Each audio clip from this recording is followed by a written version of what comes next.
Hey class, for the next couple of weeks, we will be weaving these reed baskets. So let's get started. The first thing you're going to do is write your name on the bottom. Flip it over. You'll have some reeds that are soaking because they need to be wet for the next step. But what you're going to do is you're going to push the reeds through the holes in the basket base. You want to pull them through about 3 inches. You'll see why in just a minute.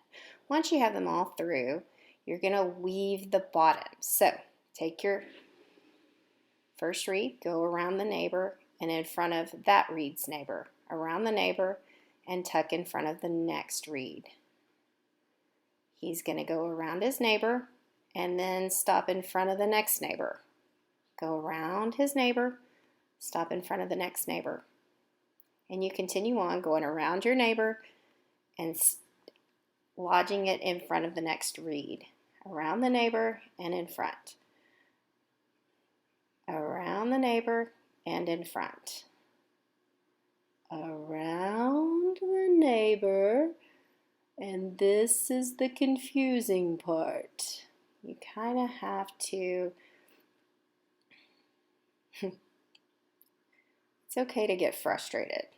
Not everything is going to come easy, but you're going to tuck those under and then you're ready to start weaving. Okay, with reeds, the trick is they have to be wet. So I've soaked them in warm water.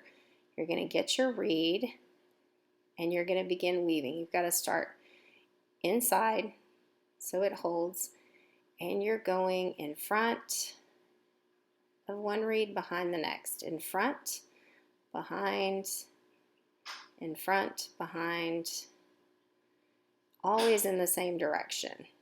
So if you choose to go clockwise, you're going to go clockwise the entire time. So going in front and behind, or you can think of it as in and out, and as I'm doing that, I'm pushing down.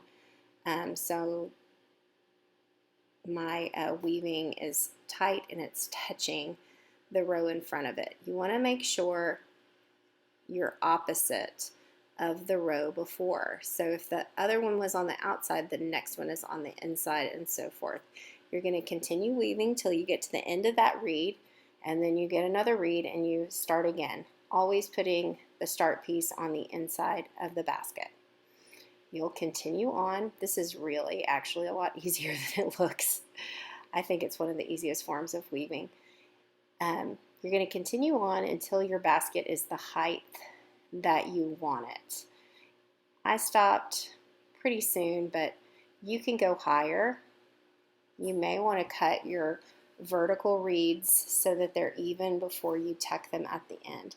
Now, this is totally your choice and you don't have to do it, but when I got to the very top and I was ready to stop weaving, I got some beads because I decided I wanted to bedazzle my top row a little bit. So what I did was I strung my beads onto my reed, however many I needed. I wanted to put one in each section. I don't know if I would recommend more because it doesn't lay very flat when you do that, but it does look kind of cute. So this part's totally up to you. So when I continued weaving, I put that bead in that section and then the next one, and I kept going in and around. The one thing I didn't do very well is I didn't make sure that my spokes or my vertical reeds stayed straight while I was weaving. So you may just want to stop and kind of straighten those up as you are weaving your basket. It's not a huge deal, but your basket may look a little bit crooked. Again, this is a handmade item, so it's not supposed to look perfect. It wasn't made by a machine because you are not a machine. Okay, I'm just going to finish a portion of that reed and then I'm going to tuck it on the inside of the basket. So if you have a lot of reed left, you may have to trim it off, and that's totally fine. Just put it in the scrap reed box because who knows, we may do something with that later. All right. Once you are finished, this is the way you're going to finish it off.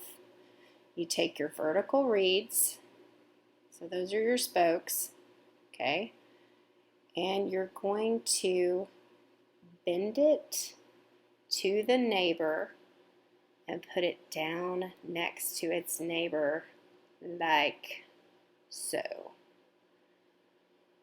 So bend down, and you're going to tuck it right next to the reed. It's going to go down.